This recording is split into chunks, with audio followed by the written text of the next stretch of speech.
કેમ છો મારા ખાવાના શોખીન મિત્રો? સ્વાગત છે તમારું વારું પાણીમાં. મિત્રો, આજે આપણે લારી પર મળે એના કરતાં પણ ટેસ્ટી રગડો ઘરે જ બનાવશું. તો જોઈએ તીખી મીઠી ચટણી સાથે ચટાકેદાર રગડા પૂરીની રેસીપી. આ મેં અડધો કપ સફેદ વટાણાને ઓવરનાઇટ પલાળી દીધા હતા. હવે આપણે એને બાફવા માટે મૂકશું. એમાં થોડી હળદર એડ કરશું અને સ્વાદ પ્રમાણે મીઠું એડ કરશું. મીઠાનું પ્રમાણ થોડું વધારે લેશું કારણ કે હજી આમાં એક બટેટું પણ એડ કરશું.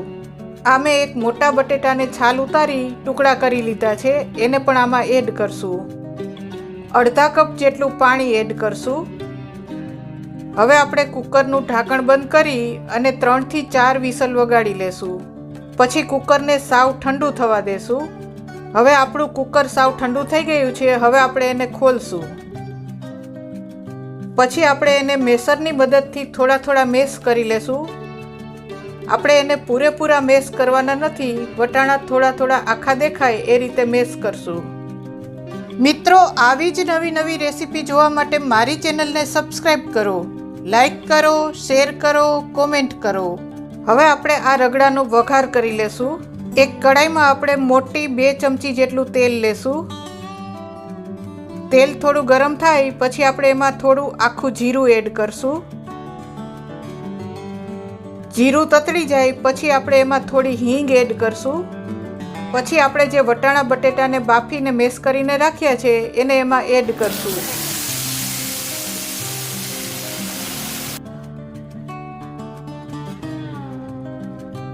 એક વખત એને હલાવી લેશું અને પછી બધા મસાલા એડ કરી દેશું.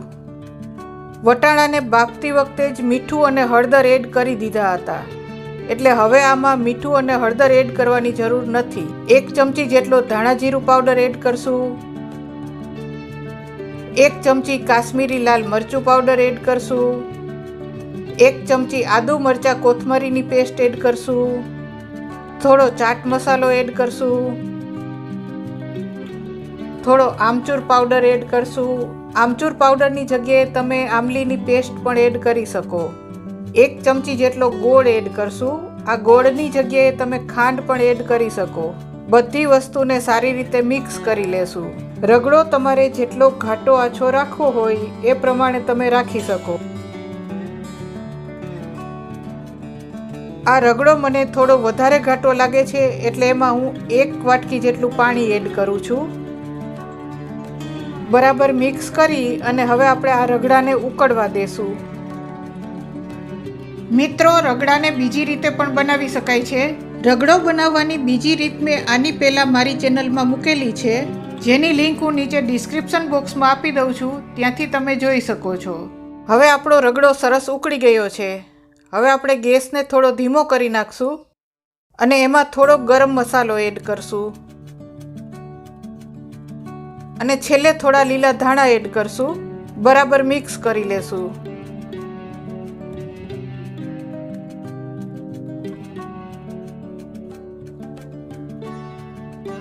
આ રીતે રગડો થોડો ઢીલો જ રાખશું કારણ કે ઠંડો થયા પછી હજી પણ ઘાટો બની જશે.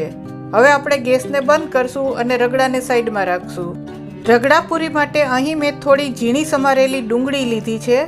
એમાં થોડો ચાટ મસાલો એડ કરશું અને થોડો શેકેલા જીરુંનો પાવડર એડ કરશું અને થોડા લીલા ધાણા એડ કરશું. બધી વસ્તુને બરાબર મિક્સ કરી લેશું. આમાં તમારે ગુંદી એડ કરવી હોય તો કરી શકો. હવે આપણે આ ડુંગળીને સાઈડમાં રાખશું. પછી આપણે જે પાણીપુરી માટેનું ફુદીનાનું તીખું પાણી બનાવીએ છીએ એ ફુદીનાનું તીખું પાણી અહીં મેં થોડું ઘાટું લીધેલું છે. આ ફુદીનાના પાણીને આપણે થોડું ઘાટું જ લેવાનું છે, આછું નથી કરવાનું. પછી આપણે જે પાણીપુરી માટેનું ગોળ આંબલીનું મીઠું પાણી બનાવીએ છીએ એ ગોળ આંબલીનું ઘાટું પાણી થોડું લઈ અને આ તીખા પાણીમાં મિક્સ કરશું. આ બંને પાણીની લિંક હું નીચે ડિસ્ક્રિપ્શન બોક્સમાં આપી દઉં છું, ત્યાંથી તમે જોઈ શકો છો. આ તીખા મીઠા પાણીને બરાબર મિક્સ કરી અને સાઈડમાં રાખશું. હવે આપણે રગડા પૂરીને ભરીને તૈયાર કરશું. એના માટે મેં અહીં પાણીપુરીની પૂરી લીધી છે. એને આપણે ઉપરથી થોડી થોડી તોડી લેશું. આ પાણીપુરીની પૂરી બનાવવાની લિંક હું નીચે ડિસ્ક્રિપ્શન બોક્સમાં આપી દઉં છું, ત્યાંથી તમે જોઈ શકો છો. મિત્રો, હજી સુધી મારી ચેનલને સબસ્ક્રાઇબ નથી કરી તો ફટાફટ સબસ્ક્રાઇબ કરો અને બાજુમાં રહેલા બેલ આઇકનને ક્લિક કરો, જેથી મારા દરેક નવા વિડીયોની નોટિફિકેશન તમને મળતી રહે. પછી આ પૂરીમાં આપણે બનાવેલો રગડો ભરશું. બધી પૂરીમાં 1 ચમચી જેટલો રગડો ભરી દેશું.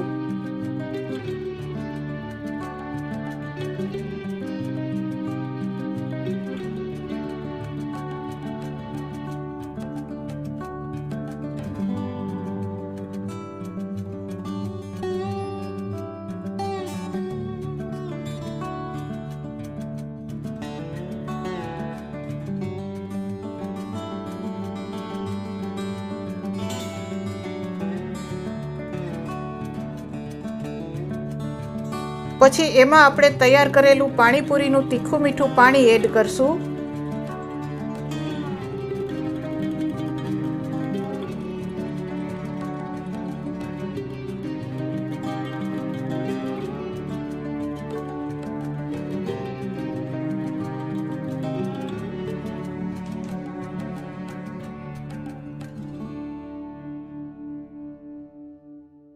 પછી એમાં તૈયાર કરેલી ડુંગળી એડ કરશું.